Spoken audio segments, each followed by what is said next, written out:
Bem-vindos a mais um programa Encontro com a Palavra.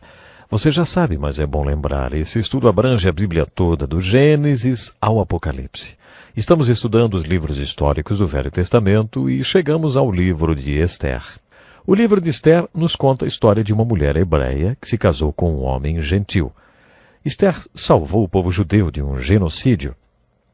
Ela preservou a linha messiânica, que inclui Ruth e Boaz, através de quem veio o Messias. O livro de Ruth é uma linda história de amor. O livro de Esther é um drama. O livro de Esther pode ser transformado em uma peça de teatro. Um dramaturgo criativo produziria uma linda peça baseada no livro de Esther. E eu gostaria de apresentar o livro de Esther dessa forma. Então, o primeiro ato seria intitulado de A Festa Persa. O cenário para esta festa persa, envolveria 127 províncias da Pérsia e Média, que constituíam o Império Persa. O personagem central dessa festa é a rainha que perde seu posto.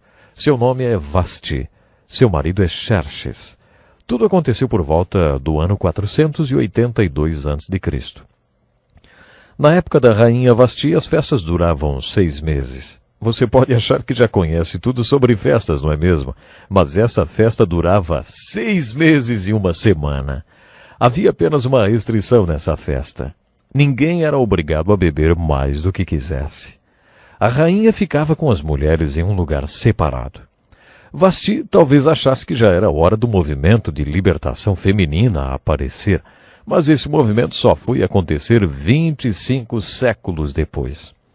Vasti foi chamada à presença do imperador, seu marido, para desfilar sua beleza diante dos homens que estavam bebendo havia 6 meses e 1 semana. Ela recusou-se. Dá para entender por que ela recusou.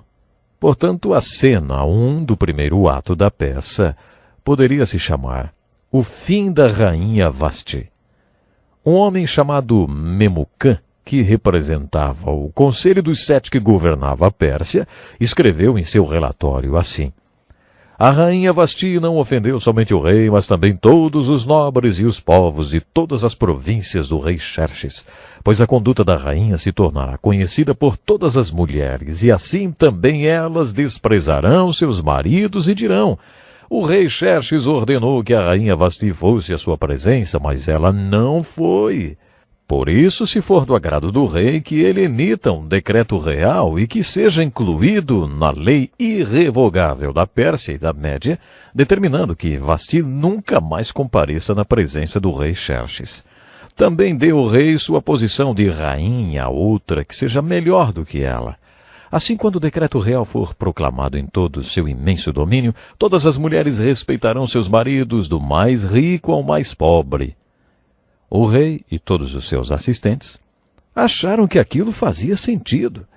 Xerxes seguiu o conselho de Memucã e mandou cartas para todas as 127 províncias em sua língua específica, dizendo que todo homem deveria governar sua casa com autoridade. Portanto, no primeiro ato, cena 1, temos a rainha sendo despedida.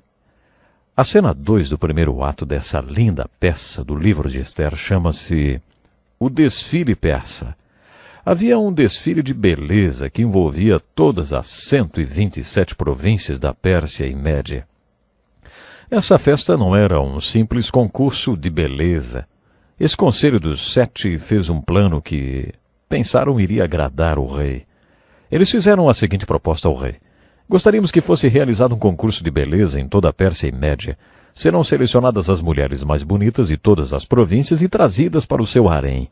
O rei poderá dormir com cada uma delas até que decida qual é a mais bonita e desejável mulher em toda a Pérsia e Média. Então colocará sobre a sua cabeça a coroa, que foi da rainha Vasti. A Bíblia diz que esse conselho agradou o rei e ele o pôs em execução.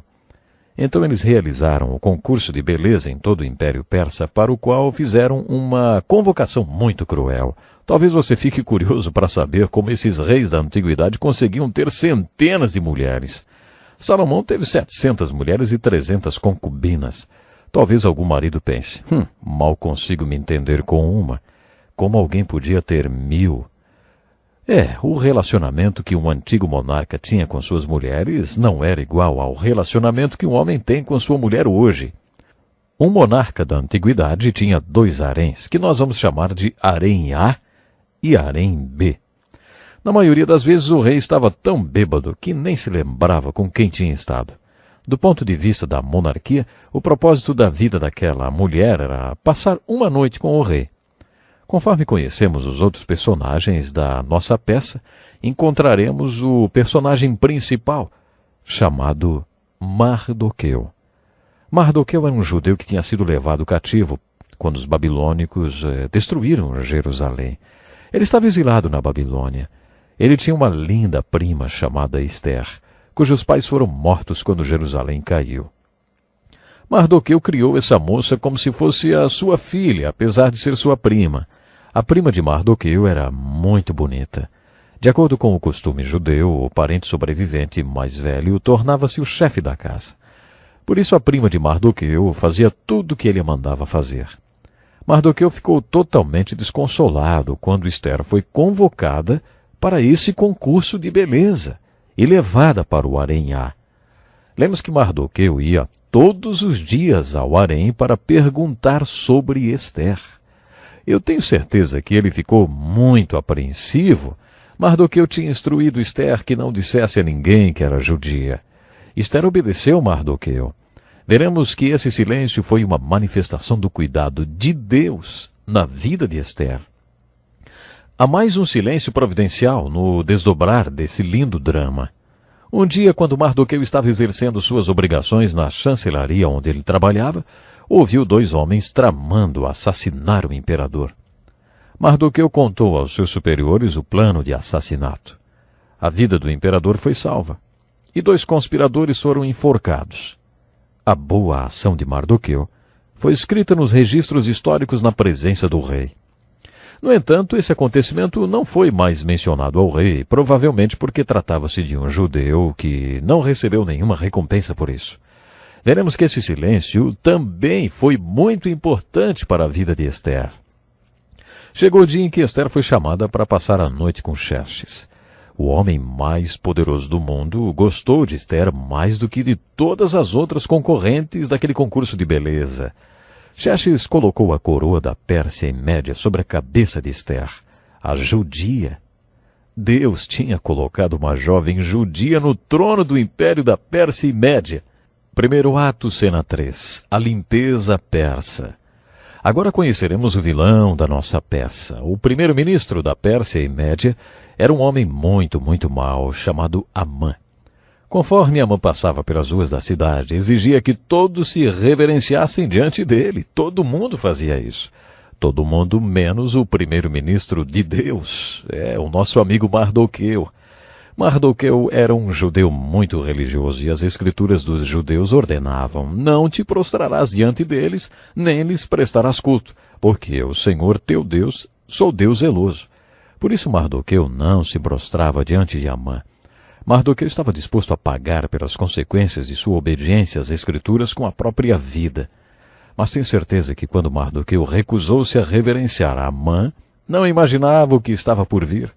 Amã se encheu de ódio contra Mardoqueu quando ele não se prostrou diante dele.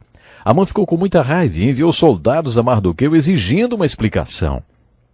Quando os soldados retornaram, disseram: é a religião dele, ele é judeu. Naquela noite Amã embebedou o rei. Depois persuadiu o rei a fazer uma lei que vigorasse em todo o império, que não pudesse ser revogada. Essa lei dizia que no dia 21 de fevereiro do ano seguinte, todo judeu na face da terra seria assassinado. Amã não queria matar só Mardoqueu. Ele queria matar todos os judeus da face da terra. Para determinar o dia do genocídio, Amã e o rei jogaram os dados. Os dados disseram que o dia 28 de fevereiro seria o último dia de vida de todos os judeus da face da terra. No idioma persa, para dizer lançar a sorte ou jogar os dados, disse Pur. A festa do Purim, que até hoje é celebrada pelos judeus, comemora o fracasso do plano de Amã de massacrar os judeus. Quando Mardoqueu ficou sabendo disso, rasgou suas roupas e colocou pano de saco, jogou cinza sobre seu corpo e foi para fora da cidade lamentar e chorar um choro amargo. Todos os judeus da face da terra morreriam, porque Mardoqueu recusou-se a não se prostrar diante do cruel Amã. Em todas as 127 províncias da Pérsia e Média, o mundo daquele tempo, incluindo Israel, os judeus estavam lamentando, jejuando e chorando em desespero, vestidos com panos de saco e cinzas. Mardoqueu tentou desesperadamente falar com Ester. Ele mandou uma mensagem para ela, contando sobre o decreto fatídico. Mardoqueu pediu que Ester intercedesse junto ao rei em nome de todos os judeus do Império Persa. Ester mandou a seguinte resposta: Mardoqueu, quando nos apresentamos ao rei, ele tem nas mãos um cetro de ouro. Se ele estender o cetro, fica tudo bem, mas se apresentar-se ao rei sem ser convidado, e ele realmente não estender o seu cetro, então isso é muito perigoso, Mardoqueu. Se ele não estender o cetro para mim, eu posso morrer. Faz meses que Xerxes não me chama. Mardoqueu então escreveu uma bela resposta para Ester. Não pense que pelo fato de estar no palácio do rei, você será a única entre os judeus que escapará, pois se você ficar calada nesta hora, socorro e livramento surgirão de outra parte para os judeus, mas você e a família do seu pai morrerão. Quem sabe se não foi para um momento como este que você chegou à posição de rainha? Então Ester respondeu ao seu primo pai: Vá reunir todos os judeus que estão em Suzã e jejuem em meu favor. Não comam nem bebam durante 3 dias e 3 noites. Eu e minhas criadas jejuaremos como vocês. Depois disso irei ao rei, ainda que seja contra a lei. Se eu tiver que morrer, morrerei. Isso é muito bonito, sabe? Isso mostra a grandeza de Ester. Infelizmente eu preciso terminar agora, mas não deixe de nos acompanhar no próximo programa. Vamos concluir essa maravilhosa história que nos traz uma lição tão profunda de fé, de coragem. Não perca então o próximo Encontro com a Palavra.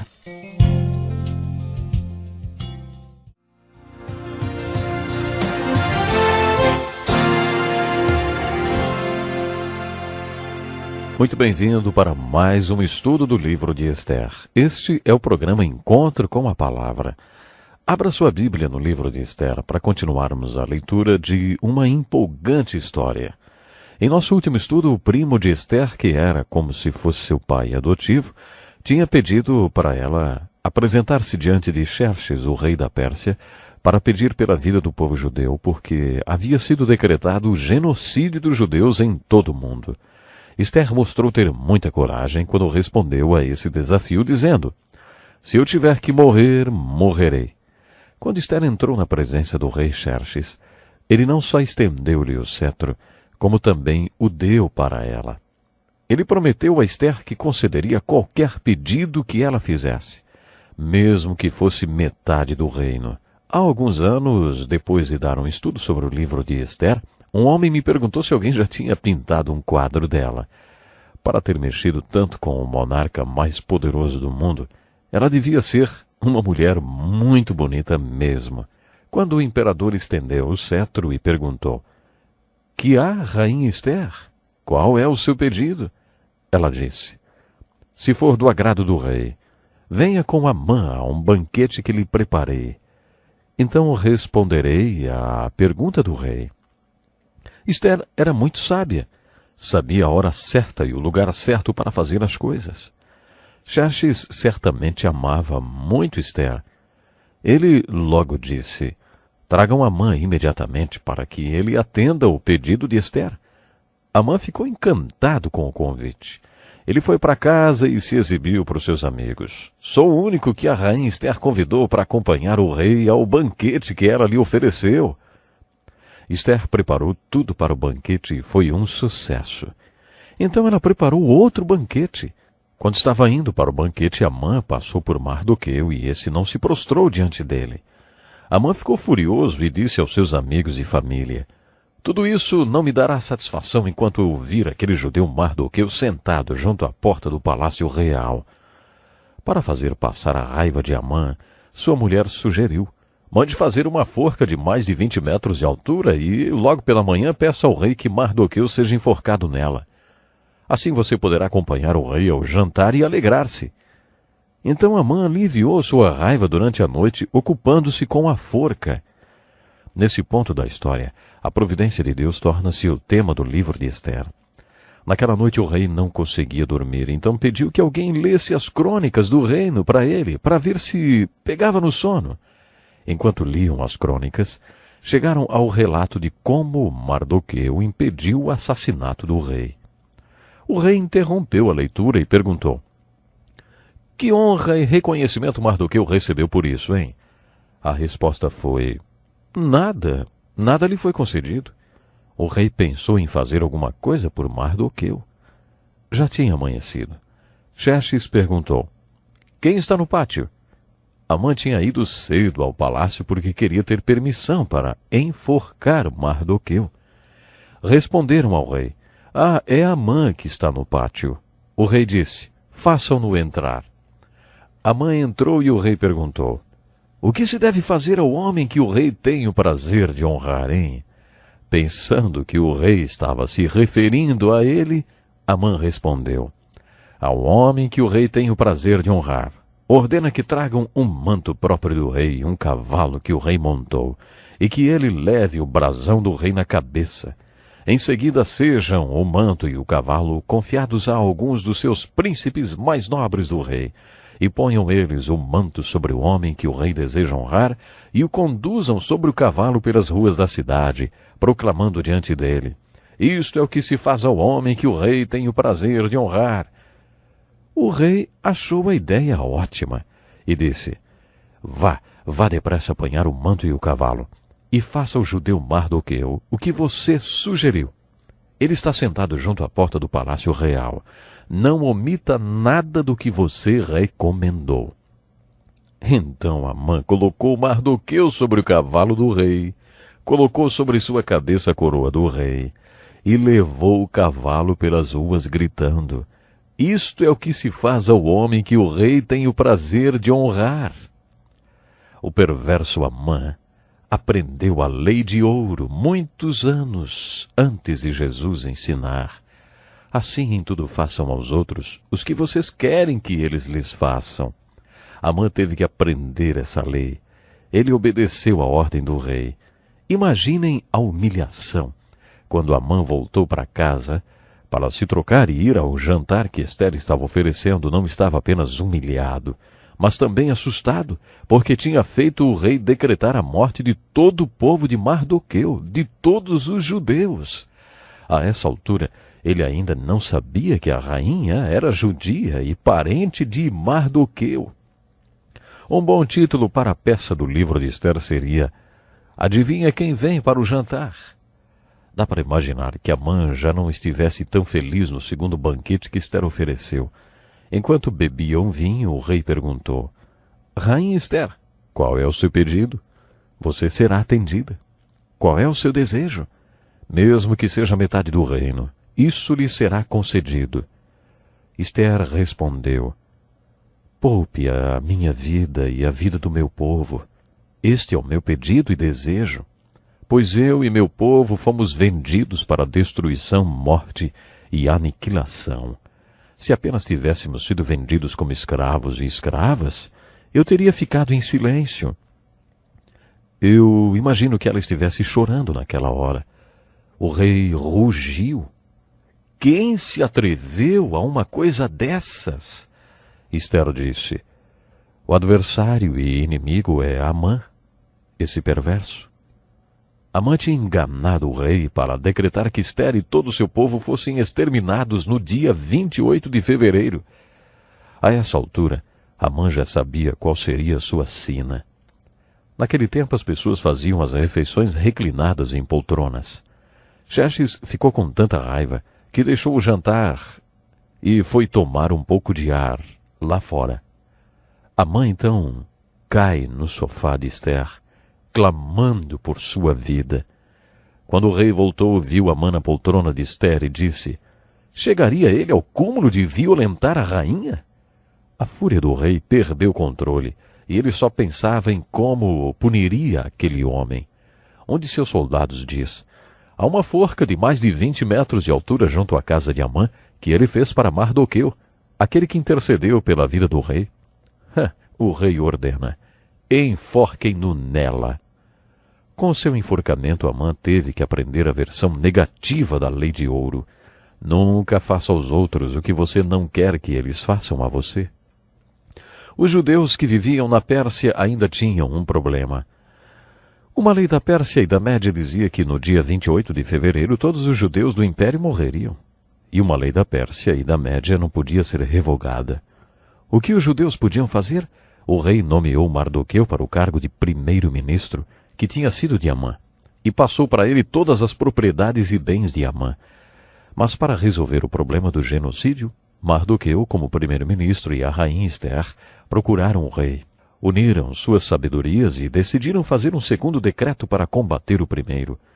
Ao invés de declarar que todos os judeus em todas as províncias da Pérsia e Média deveriam ser mortos no dia 28 de fevereiro, eles decretaram que o dia 28 de fevereiro era o dia de matar todos os inimigos dos judeus.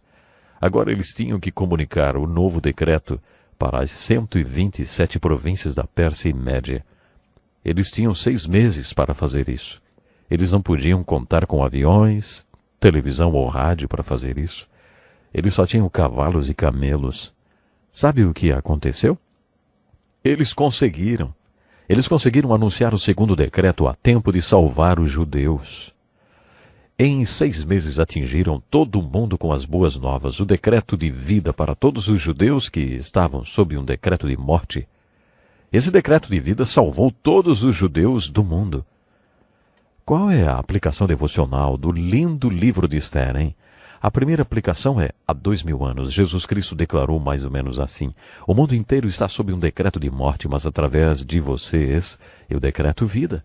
Anunciem esse decreto de vida para todo mundo que está sob um decreto de morte, e eles serão salvos da eterna morte espiritual. Jesus deixou para nós essa missão há 2000 anos. Depois de 2000 anos, nós ainda não conseguimos fazer isso. Ainda há milhões de pessoas sob um decreto de morte espiritual, que nunca ouviram sobre o decreto de vida. O decreto que pode dar vida eterna a eles. Vou fazer uma pergunta muito séria. Como em 6 meses foi possível anunciar para todo mundo o segundo decreto, hein?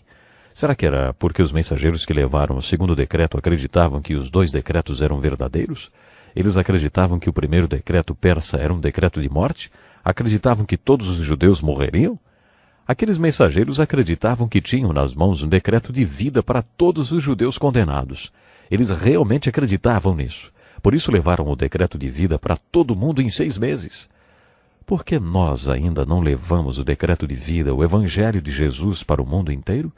Será que é porque não acreditamos nos 2 decretos? Será que não cremos que todo mundo está sob um decreto de morte? Ou porque não cremos na validade do segundo decreto? Será que não cremos que temos nas mãos um decreto de vida? Há muitos anos, quando a pena de morte era aplicada com mais frequência, pediram a um jovem pastor para orar com um jovem que seria eletrocutado. O pastor compartilhou o evangelho com o condenado. Aquele jovem perguntou ao pastor: Pastor, o senhor realmente acredita nisso? O pastor respondeu: Acredito, claro que sim. O jovem perguntou: Por que ninguém nunca tinha me falado nada sobre o evangelho, sobre a vida eterna? Pastor, se eu acreditasse nisso, iria por todo o país, mesmo que fosse a pé, para falar para todo mundo que o Senhor acabou de me falar. Se for mesmo verdade tudo que o Senhor me falou, ora, por que não me falaram antes? Você e eu temos que fazer um propósito. Se acreditamos no Evangelho, precisamos levar aos outros essa mensagem de vida. Outra aplicação do livro de Ester seria a lei de ouro ao contrário. A vida e a morte de Amã são uma ilustração negativa da lei de ouro. Essa lei de ouro negativa é encontrada em outras religiões. Não faça para os outros nada que você não quer que façam para você. Precisamos nos preocupar em fazer o bem às outras pessoas se queremos receber o bem.